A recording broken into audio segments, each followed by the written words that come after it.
नमस्कार, मैं रमनीश। अब देखें AK24। देखिए, आरजेडी की तरफ से आज एक दिवसीय धरना दिया गया है। उसमें कहा गया रहा है कि 65% आरक्षण जो है लागू करने के संबंध में कहा रहा है। उसी संदर्भ में आज बीजेपी प्रवक्ता कुंतल कृष्ण से बात करते हैं।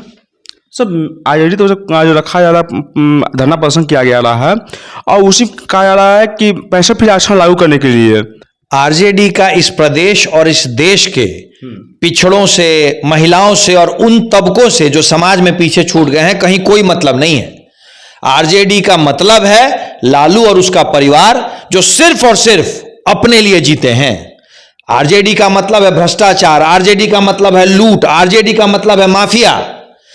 इस देश में आजादी के बाद अगर किसी एक राजनीतिक दल ने पिछड़ों के लिए, महिलाओं के लिए, आदिवासियों के लिए और समाज के उन सभी तबकों के लिए जो विकास की दौड़ में पीछे छूट गए हैं या जो समाज में पीछे छूट गए हैं, किसी एक राजनीतिक दल ने अगर किया है तो भारतीय जनता पार्टी ने किया है। स्वतंत्रता के दशकों तक ओबीसी कमीशन को संवैधानिक मान्यता तक नहीं मिल पाई थी। और उनका कहना है कि लालू प्रसाद यादव थे, सबको लेकर चलते थे, वहीं एनडीए सरकार है, सबको लेकर नहीं चलने वाले सरकार, सबको बांटने वाली सरकार है। लालू प्रसाद यादव सबको लेकर चलने का उनका मतलब है कि उनके पूरे परिवार को लेकर चलते थे। लालू प्रसाद यादव ने अपने और अपने परिवार को छोड़ करके किसी के लिए अगर कुछ भी किया हो तो आरजेडी मुझे बता दे। लालू प्रसाद यादव खुद मुख्यमंत्री थे, जब हटने की नौबत आई तो अपनी पत्नी को मुख्यमंत्री बना दिया, उनके बाद अपने पुत्र को मुख्यमंत्री बनाने की जुगत में लग गए। खुद राष्ट्रीय अध्यक्ष हैं दल के। हर जगह, चाहे वो विधानसभा हो, विधान परिषद हो, हर जगह नेता कौन रहेगा तो या तो इनका परिवार का सदस्य रहेगा या परिवार के सदस्य का कोई ऐसा व्यक्ति रहेगा जो इनका रिश्तेदार हो या परिवार के सदस्य का शैडो हो। लालू प्रसाद यादव का मतलब है भ्रष्टाचार, लूट, माफियाओं को संरक्षण। आरजेडी का मतलब है बदहाली, आरजेडी का मतलब है जंगल राज। ये लोग किसी दूसरे को तो कुछ दे ही नहीं सकते हैं। उनका ये आरजेडी के नेता लोग ये भी कहना है कि गरीबों, शोषितों के हितैषी रहा करते थे लालू प्रसाद यादव, और वहीं एनडीए सरकार है से इनके उल्टा है। लालू प्रसाद यादव जी वही व्यक्ति है ना जो भ्रष्टाचार के मामले में सजा याफ्ता है। गरीबों को उन्होंने नौकरी वो तो आप लोग पर आरोप लगा रहे हैं कि इसे एनडीए के लोग झूठा फंसाए हैं। भाई कोर्ट ने सजा दी है, एनडीए ने थोड़ी सजा दी है। सजा तो कोर्ट ने दी है। उनको भ्रष्टाचार के मामले में सजा याफ्ता कोर्ट ने किया है।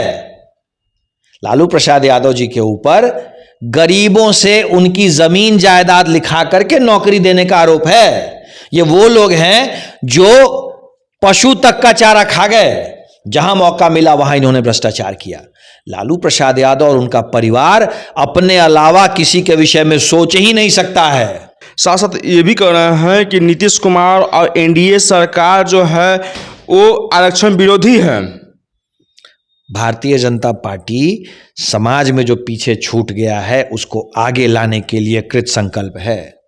स्वतंत्रता के बाद समाज के उच्च पिछड़े तबके के लिए अगर किसी राजनीतिक दल ने कुछ किया है तो भारतीय जनता पार्टी ने किया है।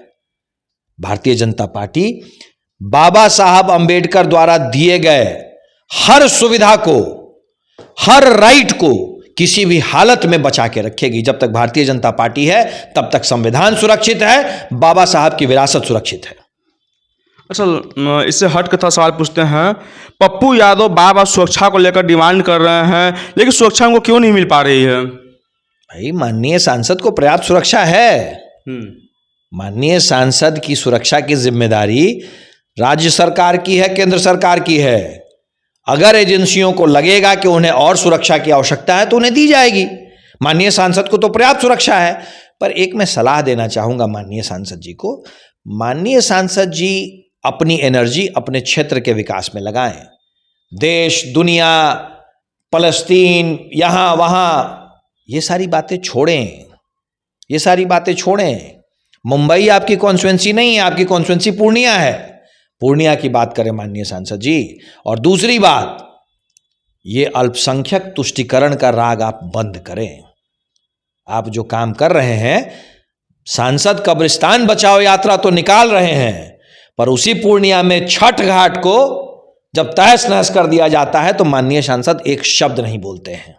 शर्म है ऐसे उनके बिहेवियर पे। इसलिए माननीय सांसद जी, बेहतर होगा आप अपने क्षेत्र के विकास की बात करें और सबको साथ लेकर चलने की बात करें।